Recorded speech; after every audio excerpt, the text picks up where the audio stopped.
Good morning, West Coast, and good afternoon, East Coast. My name is Brian Perkins, and I'm the Regional Director of the Americas for the Marine Stewardship Council. First off, I want to thank you all for making time in your day to join us for this webinar. We've got lots of great information here that we're happy to share. This is the second time we've done this survey, so we're able to compare to the last survey. As you know, our mission is to ensure that there's fish in the ocean for future generations, and we hope that the information that we uncover with these surveys helps us get the right message to consumers so they know how to make a choice for themselves.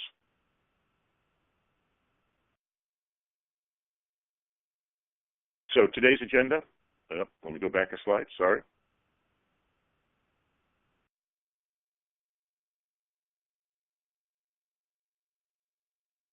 Today's agenda, we just had the welcome. We've got key consumer trends that we're going to review.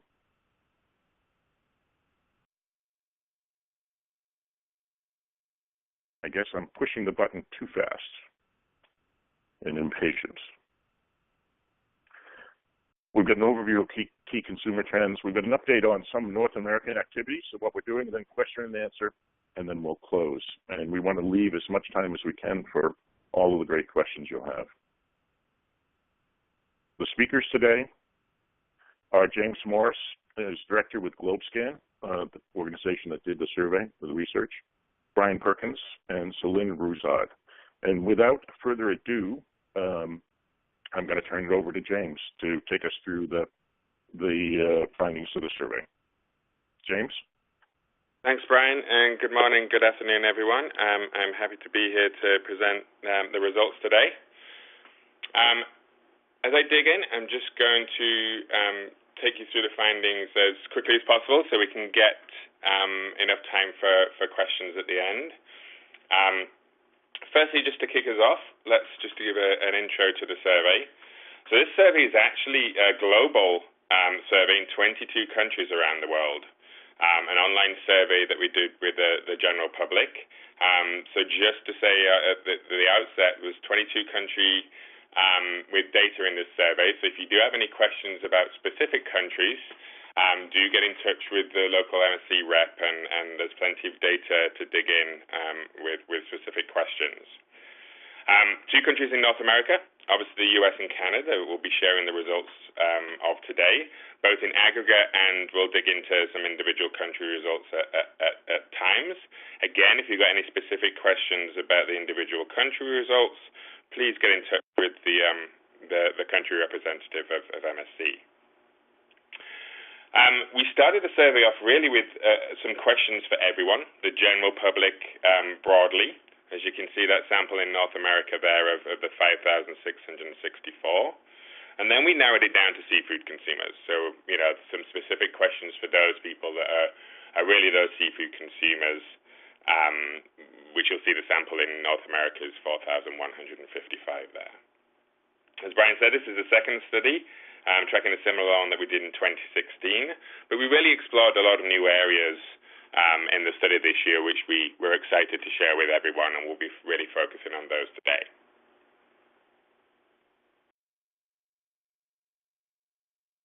So we'll cover broadly these 4 topics today. I'm going to pass to MSC colleagues on the line to talk about how MSC and partners engage consumers. Then we'll sum up and then get to the questions at the end. So firstly, do people really care about the oceans?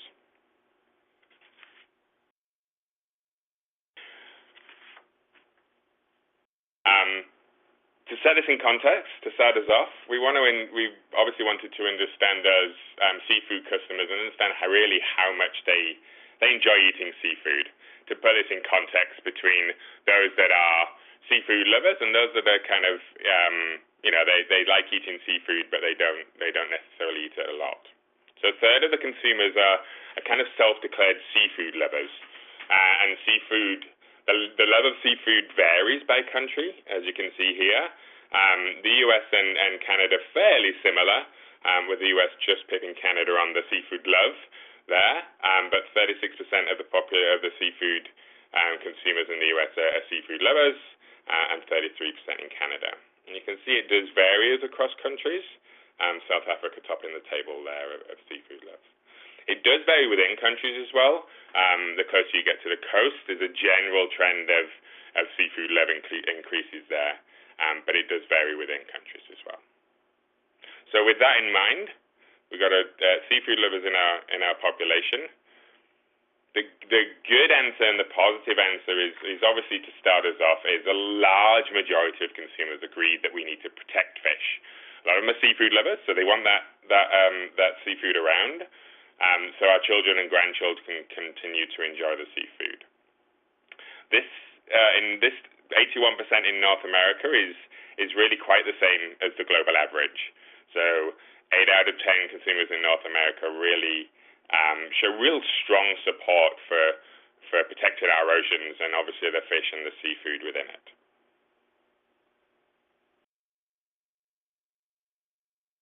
The next section, really looking at what we're getting at today, are people really acting on their values and this desire to protect the oceans?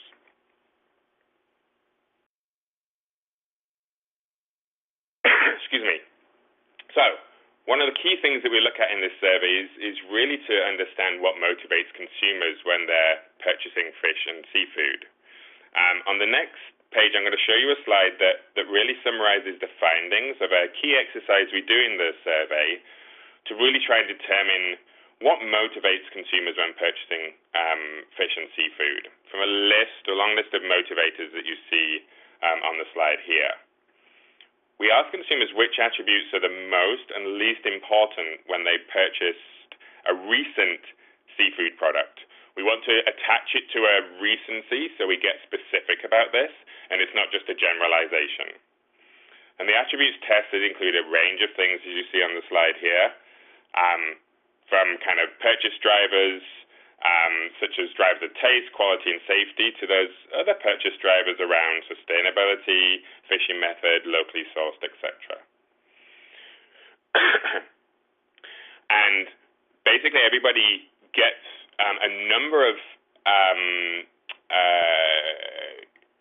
groups of these attributes presented to them in the survey, and they're asked to pick one of them as the most motivating and one as the least.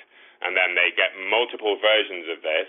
So we're actually really trying to get to what are the most and least important motivators for seafood. It's called a maximum differentiation, or max-diff methodology, and it really helps us to get to the key answers within here and what's motivating, rather than just putting a list of motivators on there and asking them if they are motivating. You tend to get everybody saying most of them are motivating in some way, shape, or form.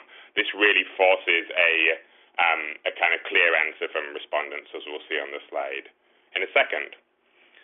The analysis of this gives each of the motivations a score out of 10, from 0 to 10, from 1 to 10, sorry, and we'll see the difference between each of these. So really, as we look at this, you look at the top 4 motivators in here. They're kind of really conventional factors for product choice, led by the freshness, safe to eat, taste, and the good health for me and my family, which really sit at the top. Price is fairly high, but it sits below those 4 most important ones, with sustainability about middle table of these motivators.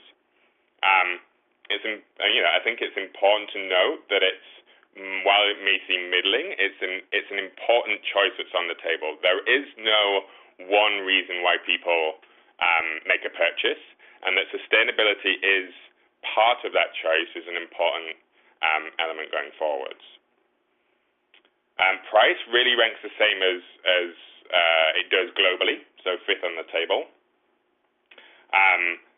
And I think health being very important on that ranking of motivators. This is reflected elsewhere in the study, of health being an important factor. And this really indicates, the need or the opportunity to find, a relevant entry point for sustainability within this that's relevant for the average consumer in North America. So it's where do we find this entry point for sustainability within here, particularly vis-a-vis all these other motivators. So let's look at that. How are we going to trigger action? So GlobeScan does lots of work with on consumer behavior change, not only in this research, but research with many other organizations, and both on the business and the nonprofit side. And we've identified kind of 4 key triggers that help consumers live up to their values. And we're going to go through each of these now and obviously link them back to the findings from our MSc research, and really then look at the role of MSc in helping with this behavior change going forwards. So let's look at educate. So how do we raise the awareness of the issues at hand with any particular behavior change? Generally speaking, education on ocean sustainability issues has been really moving forward at quite a fast pace in recent months around the world, particularly on plastics. The U.S. launched the largest ever ocean cleanup project in history in San Francisco, and the recent increase in this interest in oceans issues is seen in the rise of Google searches, for example, and immediate coverage of issues such as this. China, for example, has seen the introduction of the plastic waste ban this year as well. So lots of recent interest, concern, and reaction, shocked reaction to the state of our oceans recently. So probably no surprising then that when we ask the question about there's various potential threats to the world's oceans and the wildlife living there and the people that work around the oceans, which of these potential issues worries consumers the most, and particularly our seafood consumers? Pollution of the oceans is the most concerning issue, but it really is followed quite closely in a clear second by the overfishing and the depletion of fish species. So important issue that's on people's minds, and obviously an important entry point for the work of MSc and the work that we're looking at here. It's interesting, the illegal or prohibited fishing is ranked higher in North America as an issue than it is globally. As you see here, it's kind of 4th in North America, but it drops down to kind of 6th globally. So a little difference there on concern for the North America audiences, but the rest is broadly the same.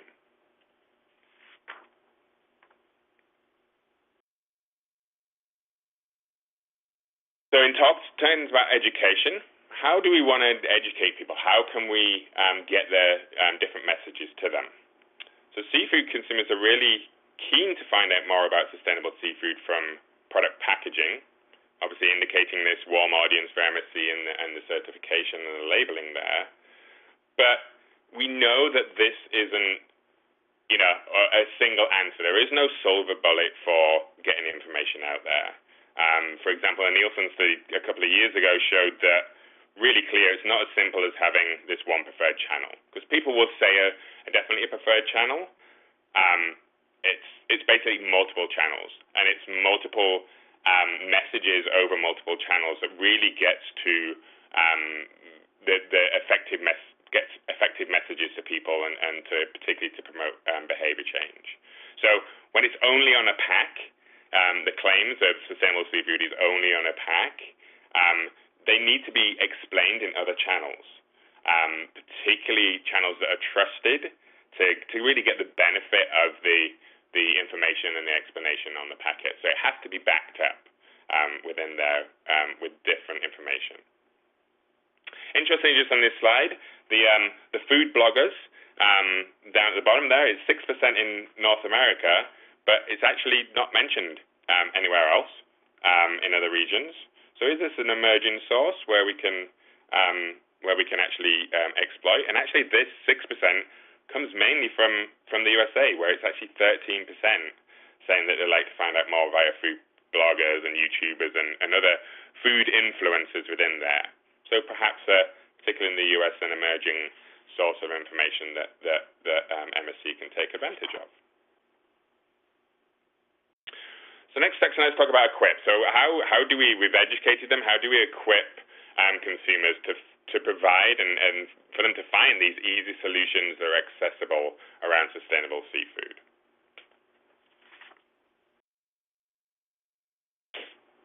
General opinion is really quite favorable towards independent labeling. So we ask a question here, how well does each of the following statements describe your opinion? And here, supermarkets and brands' claims about sustainability should be clearly labeled by an independent organization. So this element of promoting the trust, the independence of another organization, consumers really feel that any claims that brands and supermarket makes, they want this to be verified by an independent organization. However, consumers still at this stage are not noticing the certification on products as much as we would like. So 24%, really at the top end here on a 5, 6, and 7 on the 7-point scale, say that they notice eco-label products when they're shopping. So this is obviously a key challenge. Unfortunately, it's lower in North America than it is globally. It's 39% globally. In Europe, it's 45%. And in Asia Pacific region, it's 30%. So even more challenge in North America to get people to notice the eco labels. Unfortunately, knowing that Canada and the US are amongst the countries with the lowest level of noticing eco labels there, Canada's 22% and the US is 25%. So more challenges for the audiences here than in the rest of the world.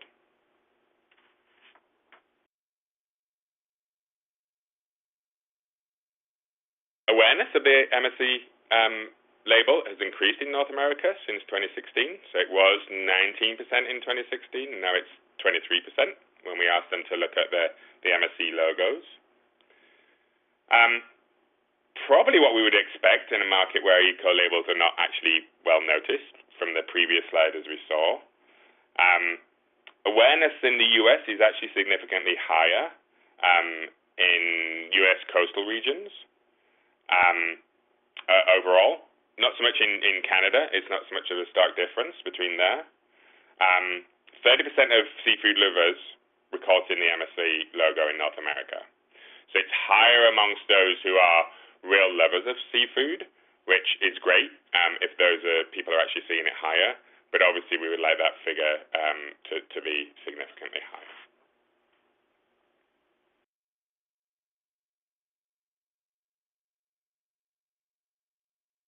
Looking at frequency, a quarter of consumers in the US have seen the MSC label often or occasionally. In the US, a fifth demonstrate this.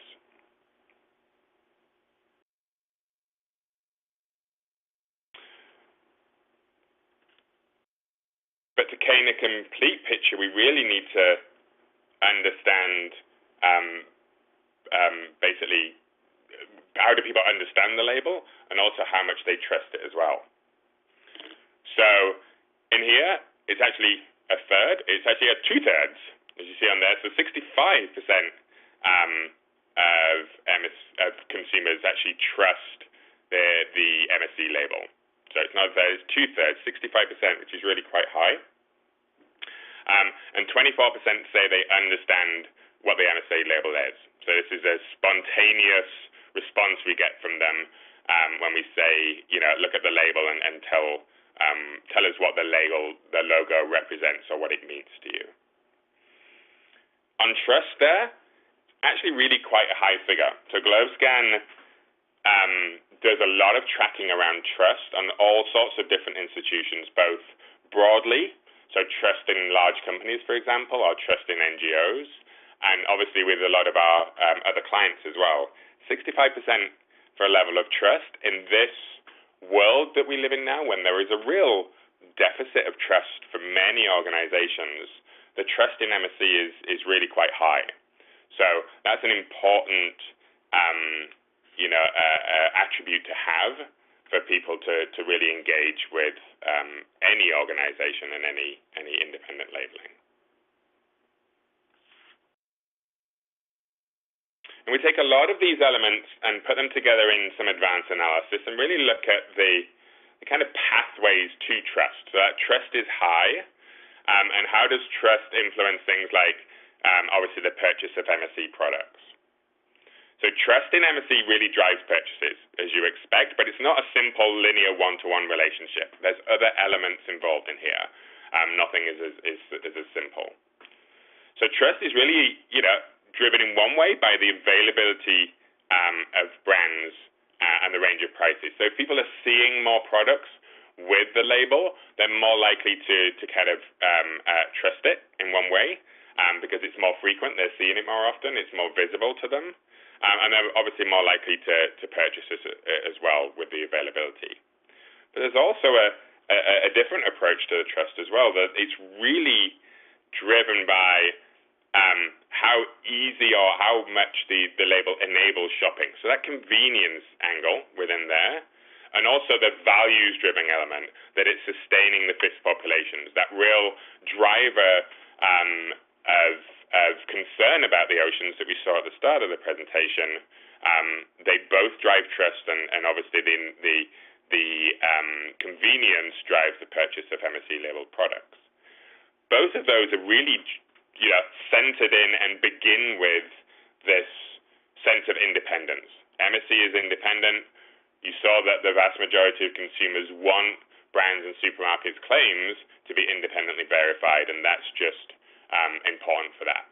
So the independence and the ability to stress the independence is a very important bedrock cornerstone of trust in MSC.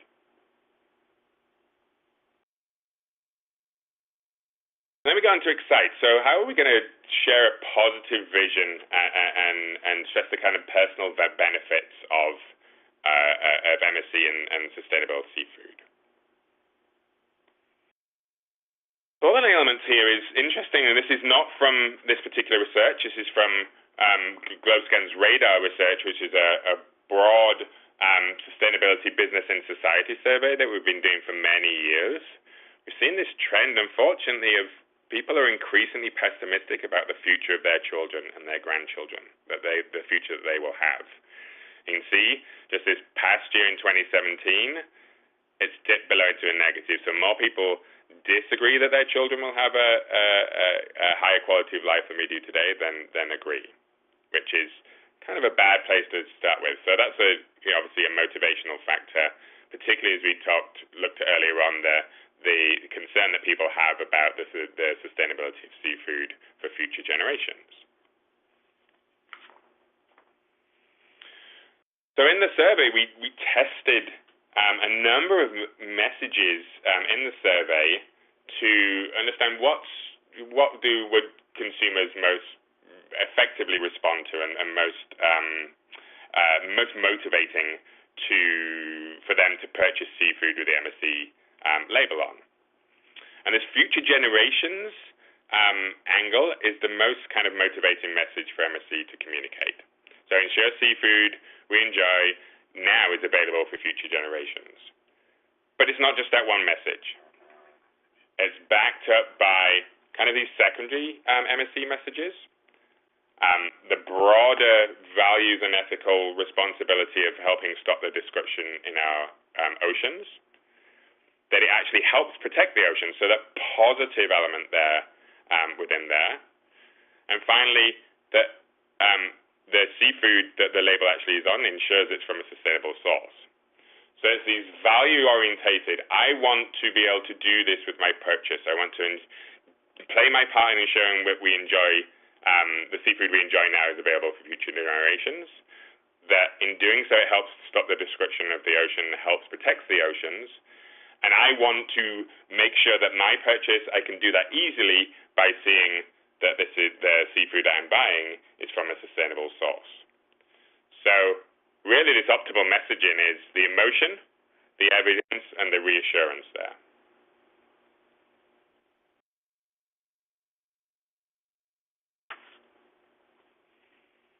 And finally, we're going to go on to the engage. Now, I'm going to come back in a little while and sum up everything before we get to the questions.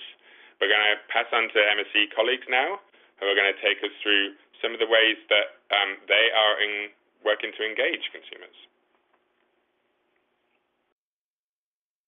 Thanks, James. Selena Hugo here from Marketing and Communications. And what we wanted to do in this next section is just share a little bit about what we've learned over the past few years about how to communicate sustainability to consumers. And to set it up, we're first going to define who it is that we're speaking to as a consumer. So you see here, it really is not only those who consume seafood, but those who have enough basic knowledge and interest in ocean issues, so fishing and the origins of food, to truly digest, understand, and value the MSC's value proposition. So it definitely is a value-based definition of this group, which means that when they're shopping, they aspire to not only do better and lead healthier lives, but also balance that with the right thing, or some might say the cool thing to do. So it's not a altruistic or hedonistic. It's not an or proposition. It's an and proposition. And as such, since it is a values-based group, they are represented basically across every age, culture, gender, geography, income. So we're not really defining this group by more traditional demographics that you might see in some other segmentation. Ultimately, what we want to do, or our objective over the long term for this consumer, is to become the easiest and most trustworthy choice for enjoying wild, sustainable seafood. So at the same time, if we go forward one, when you want to connect with a consumer and you want to create behavior change, we also know that it's really important to consider what's in it for me. What is it that connects our cause, our mission to the consumer with a sense of immediacy? So we talk about these notions of protecting fish for future generations. And for some people, the concept of future generations might be a little bit far off. So how do we create that sense of immediacy, and how do we connect to issues that really affect them now? In a sense, this is exactly what underpins our approach to marketing and communications. So it is taking consumers that have, or who have, a connection or an understanding of the deep blue oceans, and bringing it back to their everyday lives. And so connecting it to their lives and plates, making it relevant to what they do and see and how they act on a daily basis. So we've seen that, we know that future generations, again, are an important concept when talking about sustainability, specifically with seafood. And we've seen how that came through in the research. So, we're glad to say that globally, we've already started speaking to and providing materials that help educate and engage that younger generation, and to help guide their purchases and their values. So the MSC globally has invested in a number and continues to invest in a number of resources, including what you see here, which is a teacher-friendly video. So there's curriculum and other teaching, learning resources that are aimed at younger consumers to really help get them engaged in ocean issues, and make sure that they know how they can help keep oceans healthy for the future. So these resources are all available on our website if you're interested in accessing them. If we want to look at a little bit what the latest developments are in North America and how we have put some of these learnings into practice very recently, we'll start with a messaging campaign that was in market in the Greater Toronto Area, or GTA in Canada, and that was throughout the month of September and leading into what we are now in, which is Seafood Month. And it was a campaign that tried or used a message that was also tested among the motivators, which was good for you and the oceans too. And the reason we went with that message was simply because we felt that it balanced, not only what seafood consumers reported motivating their purchases, the messages that would motivate them, but also those key purchase motivators where we saw, safe to eat, price, freshness, taste. And we know that health is one of those key qualities that more and more consumers are looking for in their overall lifestyles and their day-to-day eating habits. So that really, to us, was the hook in the relevancy, making it immediately connected to their daily life. So that ran in the GTA, again, as I said, for a month on a combination of a few billboards and some transit. And it was also carried through in very specific markets in the U.S., being Seattle and San Francisco, on a few transit pieces. So slight tweaks to the messages, making it more relevant regionally. So good for you, me, and our sea. That was a bit of a play on words that was developed for Seattle. And this is currently running throughout the month of October, again, Seafood Month. We took it a step further and did some testing online. So different combinations of messages through Google ad testing, still using that Good For You in the Oceans platform, but looking at different wordings, different secondary call to actions. And it did turn out that the Good For You in the Oceans message came out on top and did perform the best. And so when we talk about, multiple message touch points and the need for repetition before a message is truly absorbed and understood, it's important for us to keep consistent, which is what we're doing through our website as well. This is the North American page. For those of you who have not noticed, if you go to msc.org, you should now be redirected to a North American version of that website. This is one of the pages that is available on it. So you'll start to see more and more of these key motivating messages throughout our programs, but a key part of that engage piece of the puzzle is how do we work with partners to message the importance of sustainability and what they are doing. So we have two very brief overviews of case studies here, both from the U.S., the first one being from Sam's Club, which ran a bit of a side-by-side test, and this in the supplements category. And what they did was a fairly simple execution. It was literally placing two supplement options side by side, one that was MSC certified, one that was not. And in fact, the MSC certified one was even priced slightly higher, which, if we look at conventional purchase motivators, price should be a motivating factor.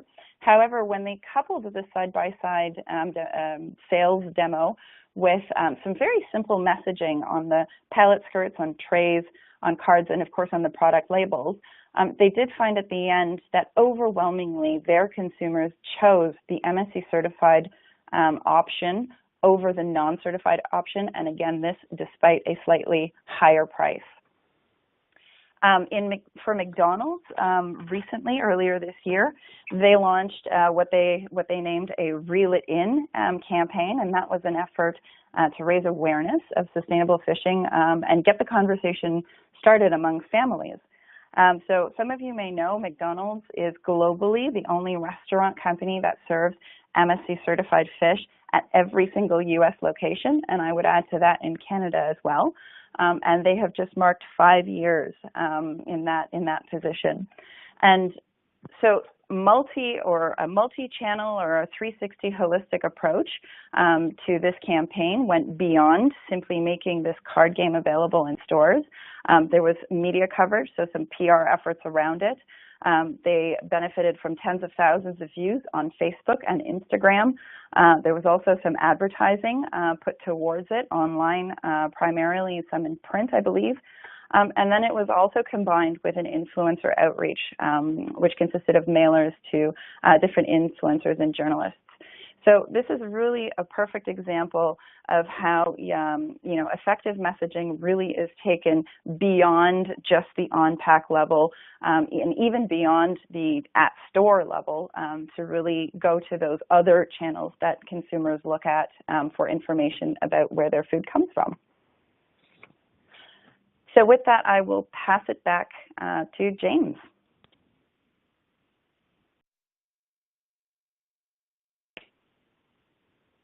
Hi, I did the classic being on mute then for a second. Excellent, thanks, Celine. So before we get into the questions going forwards, just the opportunity now while I sum up this to start getting your questions in if you haven't done already. So you can do that in the facility on the presentation, and we'll start to go through those questions as needed.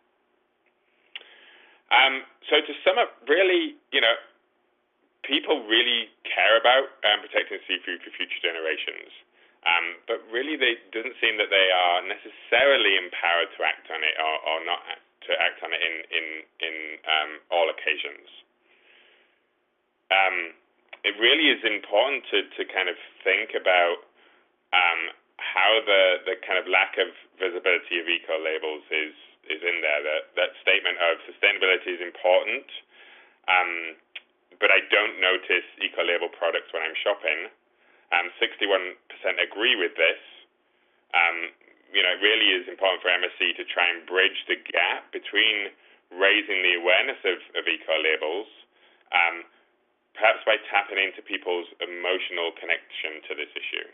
And as we went through, in order those actions that we can take to trigger this behavior change, there is the education. So we need to kind of use the popular channels and more than one channel, as we talked about, to raise awareness of ocean sustainability issues.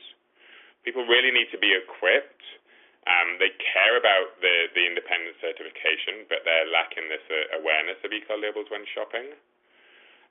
But they need to be excited by the messaging to ensure that the protection of fish for future generations can help inspire them and also give them that trust and that level of verification that they need.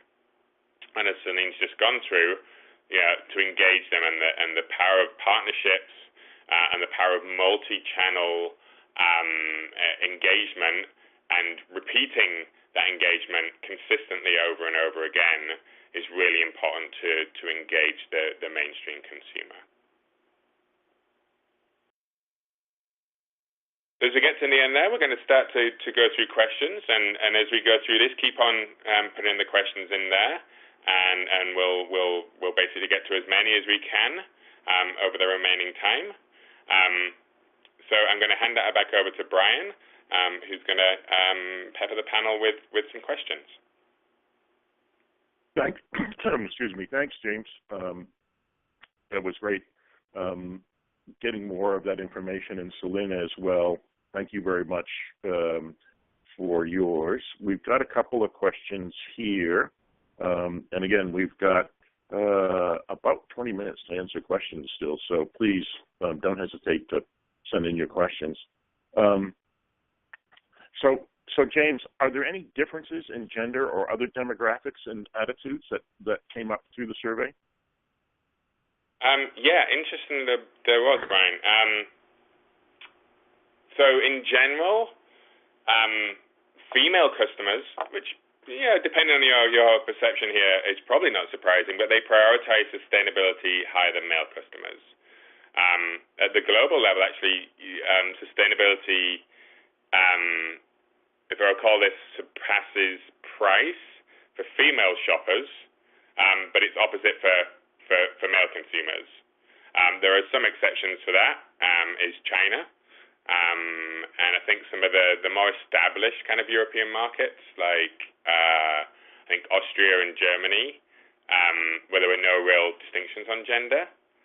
Just looking at that now. Genders do put freshness, taste, and safety at the top. Both genders do that, so there's no real difference in that within that. But sustainability is higher on the general level for females rather than males. And just while we're on that, looking at that, in North America specifically, I mentioned at the start of this the coastal consumers are a little bit more open or prioritize sustainability or are motivated by sustainability more. And we see that in North America, they're prepared to pay more for sustainably sourced seafood compared to those living further inland. So some, obviously, demographical and behavioral differences between consumers, both globally and in North America. But the gender one is an important one to think about, particularly when we think about, in some countries who may or may not be the main shopper, and are they shopping for families? We saw the health question in there that Celine's just gone through. A healthy choice for me and healthy for the oceans. Remember that question within there is healthy for me and my family as well. So there's all important kind of self and family motivations involved in this. Brian, I don't know if there's anything to add from your side. No, I mean, ultimately from MSC's perspective, we're trying to message to everyone that we can. Obviously, our marketers like Celine and Kristen will be looking at how we can craft some messages and who some of the influences are that we try to get. But at the end of the day, we're really going to be trying to focus on messaging to the broadest audience possible. So along similar lines, James, does the survey uncover anything about the attitudes of younger consumers? We hear a lot today about how younger consumers differ from us boomers. Did the survey turn out anything around that? Yes. So there's quite a few things really. If you look down the breaks of the younger consumers, our kind of 18 to 24 age group as well. Broadly, the younger consumers, just to start off with, they're actually less likely to consume seafood. So they're not, at this stage, considering it as such an important part of their diet as older respondents do. But we kind of, we need to look into this further to understand why. But we're seeing this is a trend globally, really, not just in North America within there. So that's the starting point, I think, really. And younger generations, perhaps, maybe, surprisingly, they report lower levels of concern about ocean issues, which is obviously one of the key starting points that we have. However, the 18 to 24s, the Gen X, our youngest group, are actually most aware of the eco-labels. And they're actually slightly more likely to kind of notice them when shopping, compared to those older groups.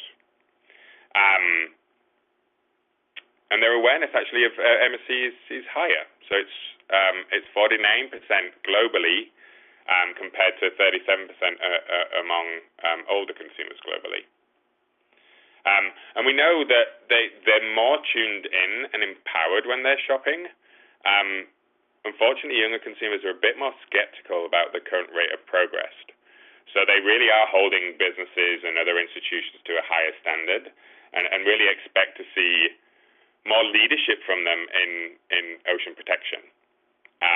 So the more, we've seen this across many different trends around sustainability and purpose in our work within there. There really is a sense that there is a high level of responsibility amongst businesses and amongst brands out there to take leadership on not just this issue, but many other issues around sustainability.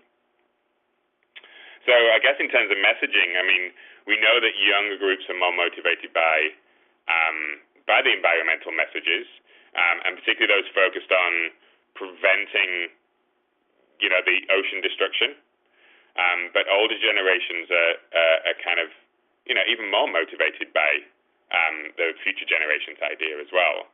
So there's that parental, there's that generational thing as well. The older generations see the need to protect the oceans and protect the seafood for the generations to come. And younger people see that they are the generation to come, and they want that the oceans and the seafood protected for them. So it's a fairly complex differences across the generations, but that kind of sums up some of the main points. Yeah, and of course, recognizing the importance of the younger generation coming up, MSC actually has created a number of teaching tools that are available starting for kids who are about age 11 and up, so that we have resources available for educators if they want to expand on that education. And of course, our hope is that an educated consumer is a consumer that will, in fact, take a look for the labels and work with that. Another question here, James. At the beginning of the presentation, you showed that the percent of seafood lovers by country was somewhat not correlated, or seemingly not correlated, to the consumption in that country. So for instance, in Japan, where there's a significant per capita consumption of seafood, the seafood lovers were slightly lower than in the U.S., which has probably less than half the per capita consumption of Japan. So, any thoughts on this? What that means? Interesting question. I don't think our data necessarily says that unless we match it up. I think one of the things that you often see in any research when you're asking about this is how much people necessarily strongly agree with a particular sentiment, and there are cultural differences in there. That's an obvious point, and often we do see within different markets how strongly somebody agrees with a particular statement. You can have certain differences between there, but I think it could be around certain markets believing that eating seafood is more of a treat, and just the language around that. There could be different elements within that. I don't know if MSC has any more information on that, but I think there could be various certain elements within that. So they could be seeing it as a treat necessarily, and particularly around the amount of seafood that they actually eat. It's a good question. Yeah, it's interesting. I just know from conversations with one of the major seafood specialty restaurants in the U.S., they were talking about the number of occasions that their diners come to, and it's generally 4 times a year, and it's generally for a celebration to eat the seafood. So it's a celebratory kind of thing. And maybe when you eat a lot of seafood, you don't necessarily consider yourself a seafood lover. Who knows? Another question here. According to the data, sustainable sourcing sits about halfway down the table of motivating factors. Despite people valuing this highly, they are not empowered to act on it, it seems. Do we know why they aren't empowered? How did GlobeScan draw that conclusion?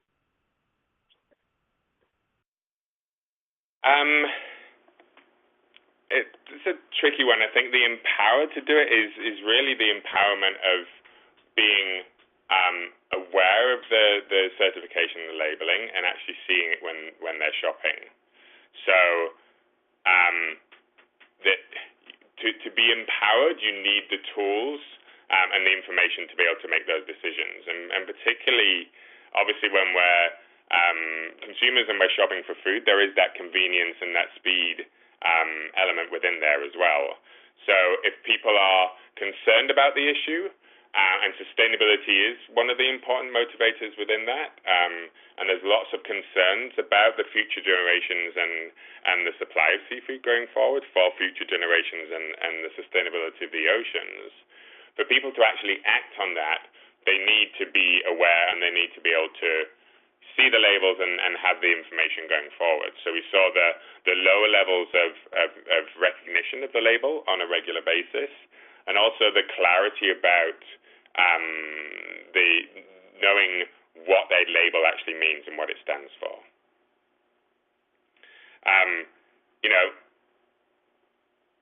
Intent is really an important starting factor.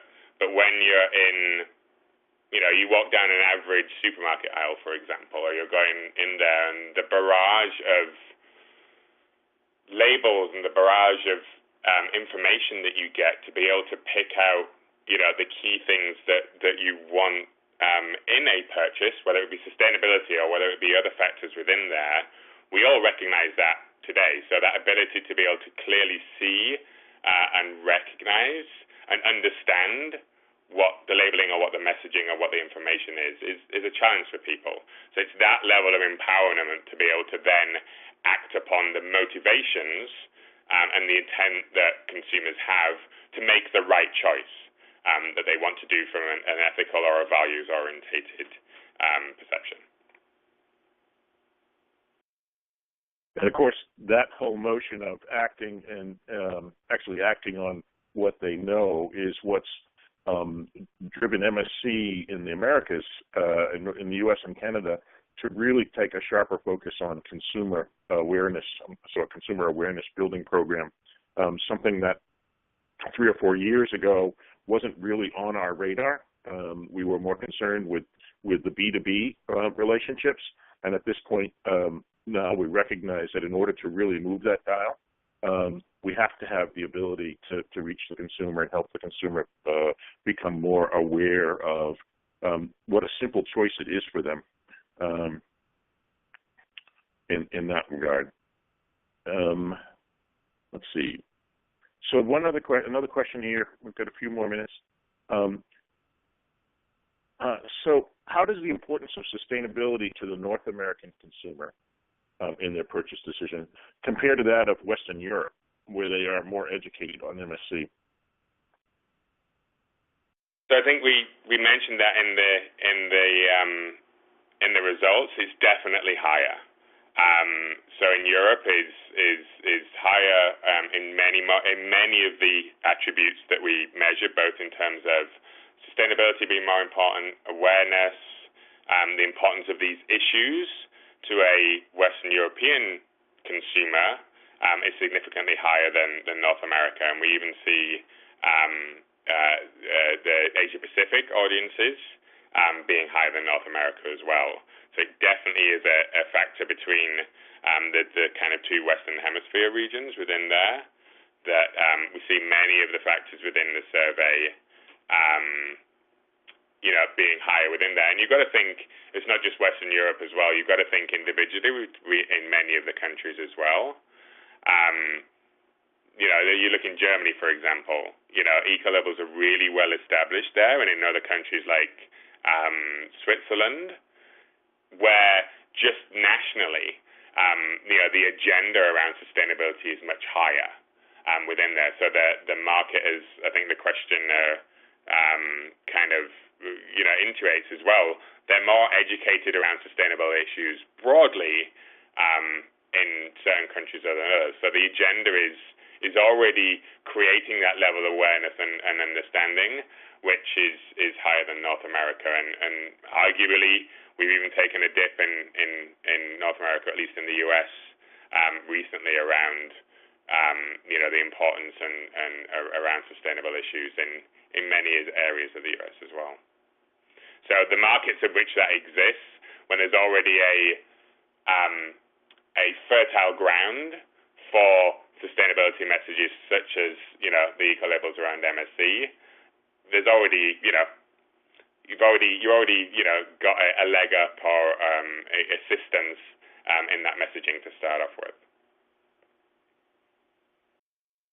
Good, thank you. I was going to say to Brian, if you've ever been to Germany, it's actually really difficult to find, probably a seafood product that doesn't have some kind of sustainability claim on it, compared to going down a typical supermarket in the US. I've certainly noticed that when I've been to Germany before. Yep, absolutely. It's and it's also backed up by the data. The number of MSC labeled products in Germany is higher than by a factor of 2 or 3 than in most other countries. Very, very successful there. Was there any data? Was there any way to ascertain in the survey or the results of the survey the importance of provenance? So where did the seafood come from versus where it was being just labeled as MSC? It's an interesting question because, of course, provenance is one of the key factors for people these days, and important. Were we able to glean anything from that in the survey results? Not straight off the top of my head, Brian. Unfortunately, that's something we can dig into and get back to people on. Great. And maybe something that for 2 years from now, when we do the next survey, maybe we can try to tease something of that out. Yeah. No, it's an important question. It certainly is. It certainly is. So we've got time for probably just one more question. Given that seafood is available to consumers, both farmed and wild, as certified under varying schemes, does the survey offer any insight into communicating MSC wild-caught seafood in the context of that marketing? It doesn't, but in the end, another important question, I think, that's taken us down to another level of understanding and awareness of what we're doing. I don't know MSC's perspective on that, but it certainly is an important question and one that's going to increase, I think. Yep. Okay. Let's see. A quick one. Celine, are there plans for another OOH advertising campaign in Canada coming up? Yeah, so we're hoping to run another one at some point in 2019, the date of which is not yet established or firmed up. All I can say for now is that it will not be before April of 2019. Okay, good. Well, that just about does us in terms of time. So if there are no other questions, and any of the questions we didn't get to, we will do our best to get back to you offline with those. A reminder, these slides will be available to everyone. The slides and the recording will be available to everyone via a link, and so you can go over them and please share them. Again, if you have any specific questions, specifically to the U.S. or specifically to retail or specifically to food service or specifically to Canada, if you get in touch with your MSC rep, we'd be happy to take those questions specifically and sit down with GlobeScan and see if we can't tease out the answers as appropriate. And finally, I want to thank you again all for your commitment to sustainability and ensuring that we have seafood in the for future generations. And thank you very much for taking the time today to join us at the webinar. Thank you.